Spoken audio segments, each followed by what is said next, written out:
Offspring, G-Rock 106.3, 106.5, Jersey's Rock Alternative.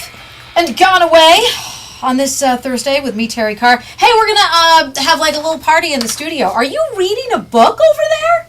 Yeah, I'm reading a little bit about Monmouth County. Excellent. One of the first, you guys have the oldest lighthouse in the country. Did you know that? Fantastic. Yeah. Maybe you would like to do that as a little tour stop, maybe on your way back to the city or something? Yeah, maybe we do that. That might be cool. Lucas and Anthony from Low vs. Diamond joining me for G-Rock Sessions, which, by the way, is going live. Everybody get a nice little... We're going to take a little break. We're going to come back. You guys have a guitar. So much to talk to you about today. Yeah, that's what I hear. Yeah, where'd you grow up, Anthony? We'll get into that. Someplace not too far away from here.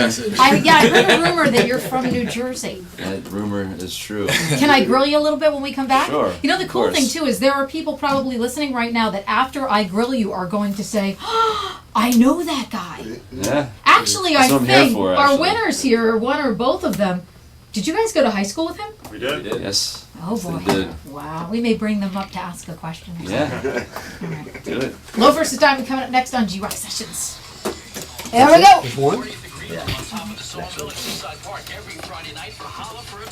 Holla for a dollar. Next week,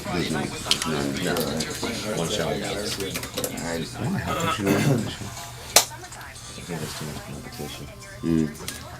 I can't see you over there, and I'm like, I'm going to keep my notes here.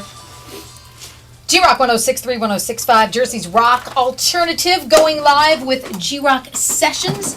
And joining me in the studio, some of the members of Low vs. Diamond, Lucas and Anthony, are here. First of all, I got to tell you, Matt Murray is hanging out in the studio. He's a big fan of the band. So you wanted to make an announcement. You're always compiling things here at G-Rock because that's your job as music director. I do research all the time. Research. All right. And my research show is Heart Attack, the most requested song on G-Rock right now. Oh! And there's a lot of big records out there, my friends. That's crazy. You got a Weezer record out there. You got a Beck record out there. I mean, it's a busy time. Those guys have all, they're great. They're great bands and everything. What are you saying? They've had their time in the sun. Whoa! I knew you were going to say that. What are you saying? It's time for some of the younger guys to come in and I love give it. them a run for the Move money. over. Changing of the guard. Yeah. Changing of the guard. That's awesome. Yeah, isn't that cool? It's crazy. We thought we'd announce that Crazy. to you. This has been a crazy week. This whole week's You crazy. did a great show last night at the Mercury Lounge. Tell us a little bit about what it's like for you to come and play New York City in this area. It's probably one of the best. I mean, it's one of the highlights of playing in the States, especially when you tour and you hit little places like Provo, Utah. Right. When you get to go to New York City and the crowd, gets the record and gets the music and they're fired up. That's what happened last night, because it wasn't sort of like one of those things where people are just kind of looking at you going, we just came out for a night of music. Now you had all of your fans were at the Mercury Lounge. Yeah, no, we felt kind of crazy. I mean, you felt like rock stars, is what you're telling me. I felt pretty good. Is that what we felt? Yeah, A little bit? Pretty good. Yeah, a little bit. There's nothing wrong with that. It's okay. Yeah, no, it was a good night. No, but should it wasn't enjoy in the like fruits. it wasn't in like an overconfident kind of way. It was in a celebratory But, kind of nice. way. Yeah, but we were eating. I was up till 4 eating Ukrainian food. So when you do that in New York City, you're probably having a good night. Yeah, absolutely. So tell me a little bit, Anthony, about you're a Jersey guy. So how'd you hook up with these guys? Because of course, I believe some of the members met up at the University of Colorado and then took it over to the West Coast and did the whole LA thing. So how do you come to be a member of the band? Oh, I get to tell the story from. This is a story we tell a lot, but usually comes from their end because we're on the West.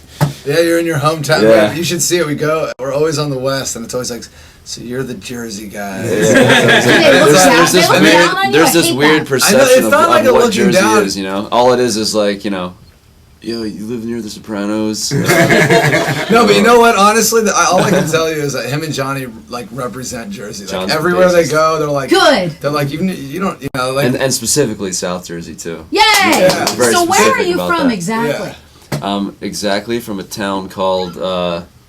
Where I grew up is called West Atlantic City, but it's part of the greater Egg Harbor Township. Okay, so you're familiar with, we have the two frequencies, the 106.3 for Monmouth and Northern Ocean, and then our Southern Ocean people listen to us on 106.5. So that is like where your sort of peeps are planted and stuff. Yeah, I've been getting calls in LA where I live now. Wow. I heard you on the Great. radio in South Jersey, and it's Great. cool. I'm glad that they can finally hear it. So because- how'd you hook up with Well, I just Lucas decided. Howie Me and Ben? John, the bassist, who are both from that same area. We just decided to move to Los Angeles at one point because, we wanted to pursue music and do that whole thing, and just and we wanted to make a move and just It's like weird that he's telling the story because I usually I've gotten it condensed down, and I feel like you're forced to do it.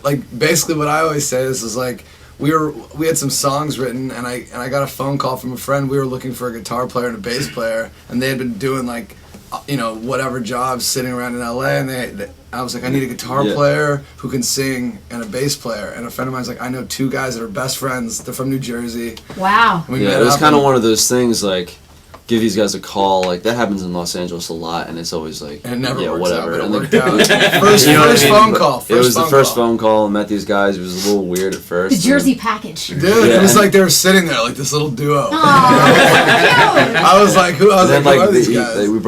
We met them, and then they brought us up to the rehearsal space, and they were just working on some really stripped down demos of some of the songs that made the record, and then I was like, I really like these songs, and this, these guys are good, and maybe we should try practicing with them. And then And the rest we is had just history. ended a job, and we had a lot of time to rehearse. A lot of downtime. So we were like, it was summertime, and we were like, we want to start, playing some of the clubs in LA where we've been watching bands because Sure. we feel like we could do it. So we hooked up with these guys at the right time, and then we just rehearsed for a month straight, and we had a gig booked, and then it just started taking off from there, and that was 2.5 years ago. Wow. So Yeah. it just hasn't stopped since. So.